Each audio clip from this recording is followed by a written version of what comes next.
Buying a home, it's supposed to be this huge milestone, right? But what if the goalposts move, like really, really fast? Well, that's exactly what we're talking about today. We're going to dive into the brand new financial reality for home buyers in Taiwan. And trust me, it all comes down to one pretty staggering number. So here it is, 10,030,000 new Taiwan dollars. Just let that sink in for a second. Now you might be thinking, okay, that's for some luxury penthouse, right? Or maybe a prediction for the future. Nope. This number, this is the new reality, and it signals a massive shift in the housing market. And get this isn't some random average. We're talking about the new average home loan for folks right in that prime home buying age, 30 to 40 years old. The data's in from the first part of 2025, and it's crystal clear. We are officially in the $10 million mortgage era in Taiwan.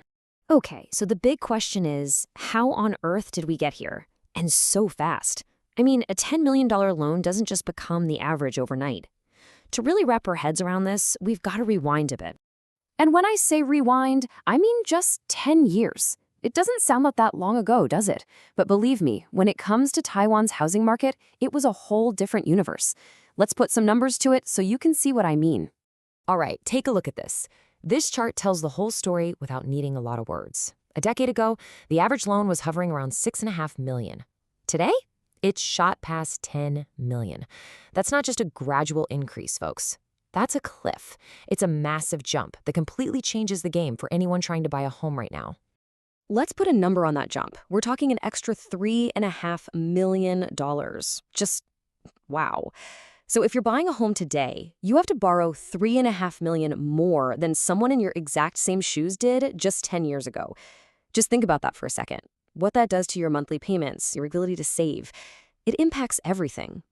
But, a national average can sometimes hide what's really going on.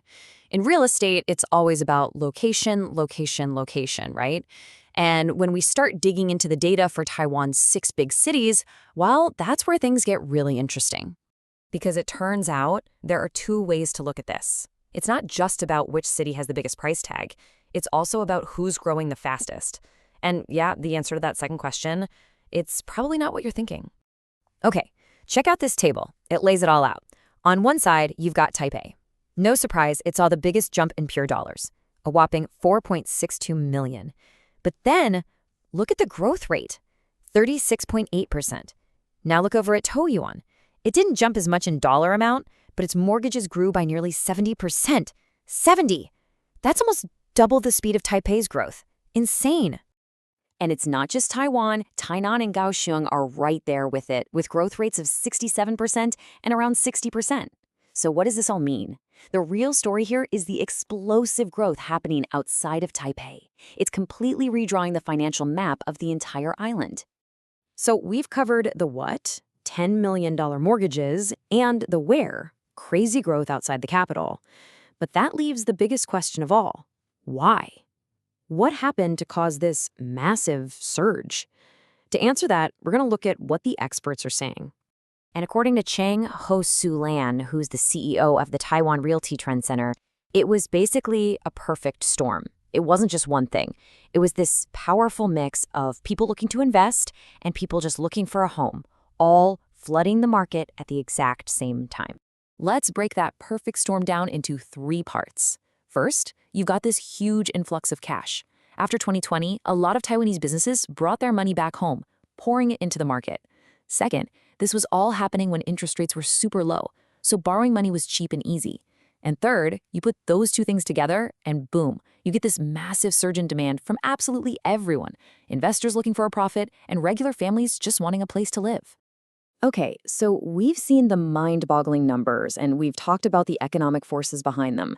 So what's the big takeaway here? Where do we go from here? Well, one thing is for sure. This isn't just some temporary blip on the radar. All the signs point to this being a major financial reset. The $10 million mortgage isn't just a shocking headline anymore. For a whole new generation of homebuyers, it's the new normal. It's the starting line. And that really leaves us with a huge question to think about. If this really is the new benchmark, what's next? What does this mean for the next generation trying to get on the property ladder? for their financial futures, their life choices, everything. It's a question that's going to shape society in Taiwan for a long, long time.